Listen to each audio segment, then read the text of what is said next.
অম্বুবাচী মেলাৰ সময়ত কামাখ্যা মন্দিৰৰ মূল দুৱাৰ 3 দিনৰ বাবে বন্ধ থাকে। এই কথা আপুনিও জানে, ময়ো জানো। কিন্তু অম্বুবাচী মেলাৰ সময়ত সেই 3 দিন কামাখ্যা মন্দিৰৰ মূল গৰ্ভগৃহত কি চলে আপুনি জানেনে? ইয়াৰ সত্যতা কেতিয়াবা আপুনি জানিব বিচাৰিছেনে? আজি আমি এনে এক কাহিনীৰ বিষয়ে আলোচনা কৰিম যি কাহিনী শুনিলে আপুনি আচৰিত হ'ব। ইয়াৰ সত্যতা জানিবৰ বাবে এজন ডেকা পুৰোহিত 3 ৰাতি সেই গৰ্ভগৃহত অকলে অকলে পাৰ কৰিছিল, যাৰ সত্যতা আজি আমি আপোনালোকৰ আগত উজাগৰ কৰিম। এনে এক কাহিনী যি কাহিনীত লুকাই আছে বহুত গোপন কথা, আপুনি যাৰ সত্যতাৰ বিষয়ে জানিলে আপোনাৰ গানোম শিয়ৰি উঠিব।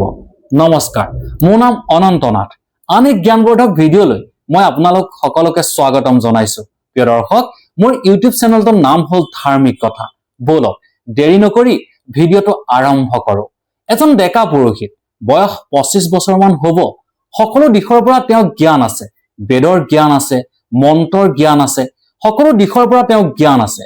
কিন্তু তেওঁ সকলো দিশৰ পৰা জ্ঞানী হলেও তেওঁৰ মনত এটা অহংকাৰ আছিল, আৰু সেই অহংকাৰ ভাৱটোৰ বাবে 3 ৰাতি তেওঁ সেই গৰ্ভগৃহত পাৰ কৰিছিল। কিন্তু ইয়াৰ মাজত এক গোপন কথা লুকাই আছে। সেই কথাটোৰ বিষয়ে আমি এই ভিডিঅ'টোত আলোচনা কৰিম। সেইদিনা যেতিয়া অম্বুবাচী মেলাৰ সময় আহি পৰিল, 3 দিন গৰ্ভগৃহৰ মূল দুৱাৰ বন্ধ থাকিব। সেয়েহে দয়ানন্দ সাজু হৈছে এই গৰ্ভগৃহত প্ৰৱেশ কৰিবৰ কাৰণে। তেতিয়া এজন বুঢ়া পুৰোহিতে ক'লে, দয়ানন্দ, তুমি ইয়াত জুমি চাই কি কৰি আছা? তেতিয়া দয়ানন্দই উত্তৰ দিলে যে মই মাৰ শক্তিৰ বিষয়ে জানিব বিচাৰো।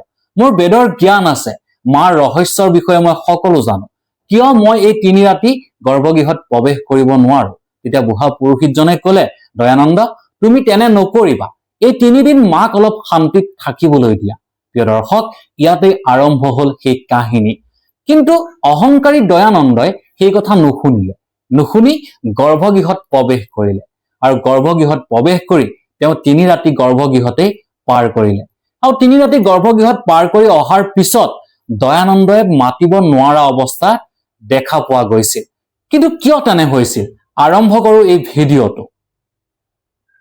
প্ৰিয় দৰ্শক, আমি এবাৰ প্ৰথম ৰাতিৰ বিষয়ে আলোচনা কৰিবলৈ লৈছো।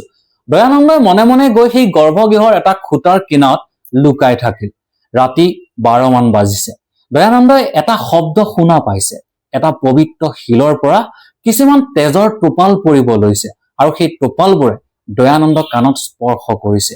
দয়ানন্দই ভাবিছে, এয়া কিহৰ টোপাল? তেওঁ সেই ফুটাটোদি জুমি চাই দেখিলে যে সেই পবিত্ৰ এটা শিলৰ পৰা ৰঙাৰ তেজৰ টোপাল পৰি আছে তাৰ পবিত্ৰ স্থানত। এগৰাকী মহিলাই কান্দনৰ শব্দ শুনা পাইছে, যেন উচুপি এগৰাকী মহিলাই সেই গহ্বৰৰ ভিতৰত কান্দি আছে।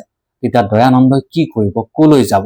সকলো চাই থকাৰ সময়তে সেই মহিলাগৰাকীয়ে দয়ানন্দক মাত দিলে, দয়ানন্দ, তুমি ইয়ালৈ কিয় আহিলা? দয়ানন্দৰ কোনো উত্তৰ নাই। এই কথাষাৰ শুনাৰ পিছতে পুৱা হল, অৰ্থাৎ পাছদিনা পুৱা হল। কিন্তু সেই সময়তো দয়ানন্দ সেই গৰ্ভগৃহৰ পৰা বাহিৰলৈ ওলাই আহিব পৰা নাছিল। এনেদৰে প্ৰথম ৰাতি পাৰ হল। কিন্তু এইবাৰ আমি আলোচনা কৰিম দ্বিতীয় ৰাতিৰ বিষয়ে। দ্বিতীয় ৰাতি ঠিক 12 মান বাজিছে, একেটা সময়। সেই সময়তেই সেই শিলটোৰ ওপৰত এক আলোকিত পোহৰে দেখা পোৱা গল। দয়ানন্দই ভাবিলে, এইটো কিহৰ পোহৰ? কিন্তু সেই পোহৰৰ মাজতেই এগৰাকী কন্যা বহি আছে। এযোৰ ৰঙা শাৰীৰ পিন্ধি মূৰত এটি ডাঙৰ সিয়ত ফুট লৈ আছে। দয়ানন্দই ভাবিলে, এইগৰাকী দেৱী কোন হয়? আৰু সেই সময়তে দয়ানন্দই দেখা পালে সেই তেজৰ টোপালবোৰত অগণন জীৱ জন্তুৰ পৰা ধৰি লৈ গছ গছনিৰ সৃষ্টি হৈছে। সেই তেজৰ টোপালবোৰত এনে শক্তি আছে বুলি দয়ানন্দই কেতিয়াও ভবা নাছিল। সেই দৃশ্য দেখাৰ পিছতে দয়ানন্দ গা শিয়ৰি উঠিল। তেতিয়া সেই দেৱীগৰাকীয়ে পুনৰ দয়ানন্দক মাত দিলে, দয়ানন্দ, তুমি মাৰ চমৎকাৰ চাব বিচাৰিছা, সেইবাবেই তুমি ইয়াত 2 ৰাতি পাৰ কৰিছা। তুমি মোৰ চমৎকাৰ দেখিছা। তেতিয়া দয়ানন্দই ভাবিলে, এয়া কেনে সত্য, এয়া কেনে কথা? কোন এইগৰাকী ৰহস্যময় মহিলা? এনেদৰে দ্বিতীয় নিশা পাৰ হল। দয়ানন্দই এইবাৰ ভাবিলে, তৃতীয় নিশা 1 মান বজাত মাৰ ওচৰত দয়ানন্দই ক্ষমা খুজিব। তেওঁ মনৰ সকলো অহংকাৰ ভাৱ ত্যাগ কৰি মাতাৰ ওচৰত শৰণাপন্ন হব। কিন্তু সেইদিনা মাতাৰ চমৎকাৰ অধিক শক্তিশালী আছিল। দয়ানন্দই ভবাই নাছিল যে কামাখ্যা মাৰ শক্তি ইমান চমৎকাৰী হব পাৰে। সেইদিনা যেতিয়াই মা 1 মান বজাত মাতা সেই শিলত আবিৰ্ভাৱ হল, তেজৰ টোপালৰ পৰা মাৰ শক্তি জাগ্ৰত হল। তেতিয়াই দয়ানন্দই প্ৰণিপাত কৰি মাৰ ওচৰত ক্ষমা খুজিলে। তেতিয়া মাতাই দয়ানন্দক কলে, দয়ানন্দ, তুমি 3 ৰাতি ইয়াত থাকিলা আৰু মোৰ শক্তিৰ বিষয়ে তুমি সম্পূৰ্ণ কথা গম পালা। কিন্তু এটা কথা মনত ৰাখিবা, মহিলাৰ সন্মান অৰ্থাৎ এগৰাকী নাৰীৰ ৰক্তক যদি তুমি সন্মান কৰিব নোৱাৰিলা, তেতিয়াহলে তুমি জীৱনত কেতিয়াও কামাখ্যা মন্দিৰত বা মোৰ গৰ্ভগৃহত তুমি পূজা কৰিব নোৱাৰিবা।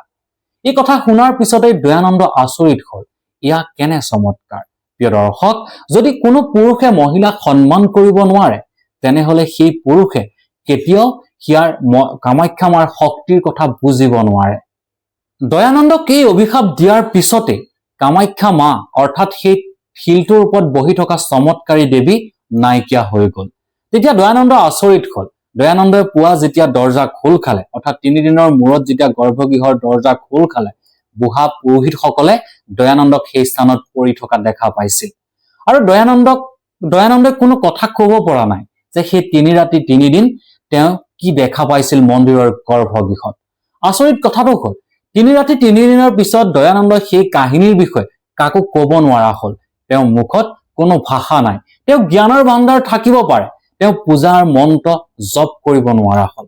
আনকি আটাইতকৈ ডাঙৰ ৰহস্যটো হল, সেই দৃশ্য দেখাৰ পিছত দয়ানন্দই 60 বছৰ বয়সলৈকে সেই কামাখ্যা মন্দিৰৰ মূল গৰ্ভত অৰ্থাৎ মূল গৰ্ভগৃহত পূজা অৰ্চনা আগবঢ়ালে, অৰ্থাৎ কামাখ্যা মাৰ চৰণত তেওঁ জীৱন সমৰ্পণ কৰিলে। প্ৰিয় দৰ্শক, এয়াই আছিল দয়ানন্দ কাহিনী, এয়াই আছিল অম্বুবাচী মাৰ 3 দিন চমৎকাৰী কাহিনী। আৰু ইয়াৰ পিছৰে পৰা দয়ানন্দই নিজৰ হাতেৰে অম্বুবাচীৰ মাৰ সেই ৰক্ত কাপোৰ সকলোৰে ভক্তৰ মাজত বিতৰণ কৰিবলৈ ধৰিলে। মুখেৰে কথা কব নোৱাৰিব পাৰে দয়ানন্দই, কিন্তু হাতেৰে ইংগিত কৰি দয়ানন্দই বুজাই দিছিল, এই ৰক্ত কেৱল সৃষ্টিৰ বাবে, এই ৰক্তই আপোনাক শক্তি দিব, এই ৰক্তৰ দ্বাৰা পৃথিৱীত নতুন বীজৰ সৃষ্টি হয়। প্ৰিয় দৰ্শক, অম্বুবাচী মেলাৰ সময়ত সেই 3 দিনৰ শক্তি কোনো সৰু শক্তি নহয়। সেই শক্তিৰ মাজত লুকাই আছে পৃথিৱীৰ নতুন এক ভাৰসাম্য, অৰ্থাৎ মাৰ সেই শক্তিৰ পৰাই নতুন বীজৰ সূচনা হয়। আচৰিত কথাটো হল, অম্বুবাচী মেলাৰ সময়ত অৰ্থাৎ সেই ৰক্ত প্ৰবাহিত হোৱাৰ সময়ত 3 দিন 3 ৰাতি যি পুৰুষে মহিলাক সন্মান কৰিব জানিব, সেই পুৰুষৰ কেতিয়াও জীৱনত বিপদ নহয়, অৰ্থাৎ সেই পুৰুষে কেতিয়াও মহিলাৰ ওচৰত অসন্মানিত নহয়।